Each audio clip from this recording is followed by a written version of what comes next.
జ్ఞానుల వలె నడుచుకున్నట్లు జాగ్రత్తగా చూచుకొనుడి. ఎఫెసీయులకు రాసిన పత్రిక 5వ అధ్యాయం 16వ వచనం. అద్వితీయ జ్ఞానవంతుడైన దేవునికి నిరంతరము మహిమ కలుగునుగాక. జ్ఞానము, బుద్ధి, వివేచన, తెలివి దేవుని వలననే కలిగినవి. దేవుడు జ్ఞానానికి సృష్టికర్త. దేవుడు లేడని బుద్ధిహీనుడు తన హృదయంలో అనుకొనును.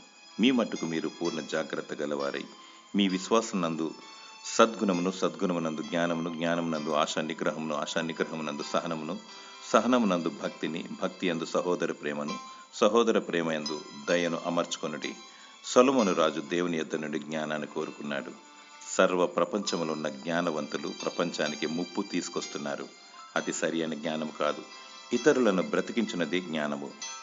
అనేకులకు మేలు చేయవారు బుద్ధిమంతులై ఆకాశమందలి జ్యోతుల వలె ప్రకాశించెదరు. జ్ఞానము గలి దేవుని రాకడకై సిద్ధపడుము. క్రమము చొప్పున నడుచుకొనుము. దేవుడు నీకు పరలోకపు జ్ఞానమును దయచేయునుగాక. ఆమేన్.